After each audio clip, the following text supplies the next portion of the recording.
Do you know some of the hardest times to experience joy in life? When we experience disappointments and setbacks. When we don't get the job that we went to school for out of college. When the job that was supposed to be our career-long work is lost unexpectedly. When life situations force us to sell our dream home and pack up for an unknown community. When we don't get a spot in the recital we wanted. When we lose our place on an athletic team due to injury or some other unexpected occurrence. There is perhaps no greater time in recent memory where so many of us find ourselves on the same setback flight, seemingly going in the wrong direction. Layoffs, work projects halted, parties and trips canceled, jobs still held but unable to move forward with a clear direction. Graduation plans, college get-togethers, canceled, church events all put on hold or canceled. All steps towards peace and joy. Wait, what? Can there be any joy in a setback? Yes, today we see from Paul that there can be joy in setbacks when our lives are focused on wanting to be used by God in order to see His kingdom built, rather than wanting to use God in order to see our kingdom built. When we want to be used by God in order to see His kingdom built, rather than wanting to use God in order to see our kingdom built. We see that Paul was entirely wanting to be used by God to see God's kingdom built when we read Philippians 1:12-18. I want you to know, brothers, that what has happened to me has really served to advance the gospel, so that it has become known throughout the whole imperial guard and to all the rest that my imprisonment is for Christ. And most of the brothers, having become confident in the Lord by my imprisonment, are much more bold to speak the word without fear. Some indeed preach Christ from envy and rivalry, but others from goodwill. The latter do it out of love, knowing that I am put here for the defense of the gospel. The former proclaim Christ out of selfish ambition, not sincerely, but thinking to afflict me in my imprisonment. What then?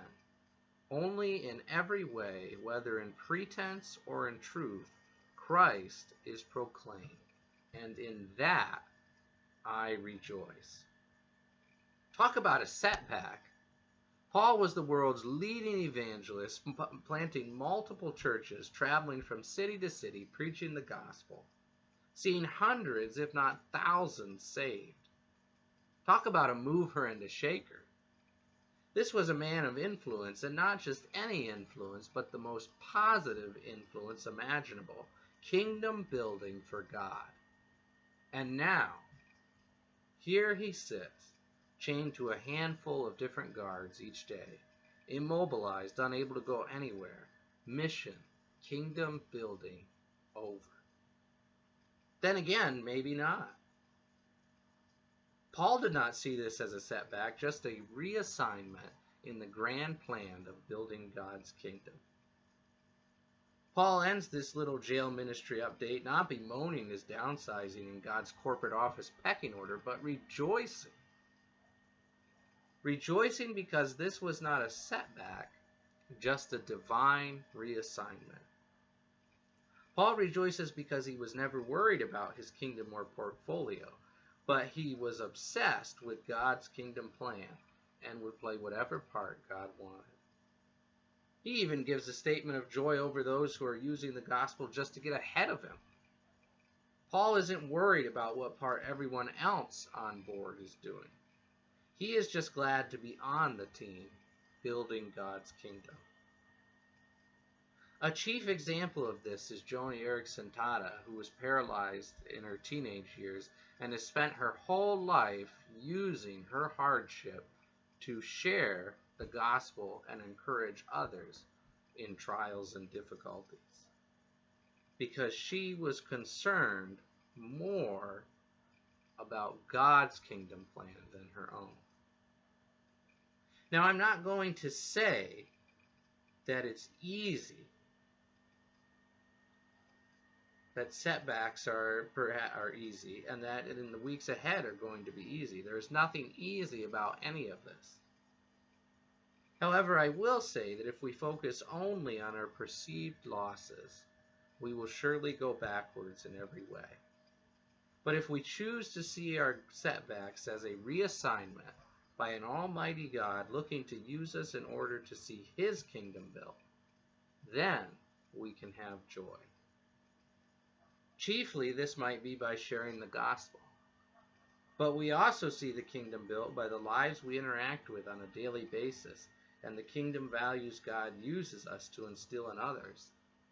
Moms and dads, maybe God sees in his kingdom some young kids who need some more family time. Busy worker who might not be so busy. Maybe God sees this as a time to call or write up some old friend, family member, and share encouraging truth to believers and the lost alike. Young college and high school people, maybe now is the time to send some encouragement the way of older folks through cards, calls, and emails. Overwhelmed nurses and medical staff, I know you are exhausted and stressed, but perhaps like Esther, God has placed you where you are at for such a time as this. Don't worry about those castles and kingdoms we all try to build. I've lost my share of those kingdoms, but by God's grace, he lets me be a part of building his kingdom, and that's a reason for joy. I'll share with you one more key to having joy in building God's kingdom. Stay in your lane and see what God has for you, and don't compare what God has for others.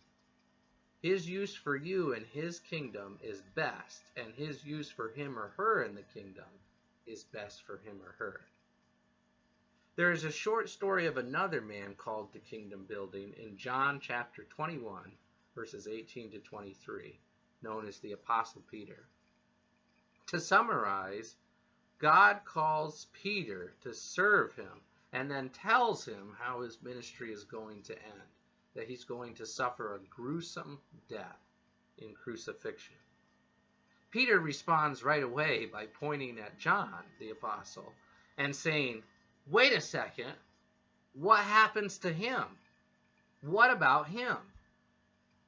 Jesus says, if I want him to live until I come back, what is that to you? You follow me. In other words, he says, it doesn't matter what I have called someone else to do. It matters what I am calling you to do for my kingdom. You follow me. Let me use you for kingdom building. You will never be disappointed, and you will always be able to find joy.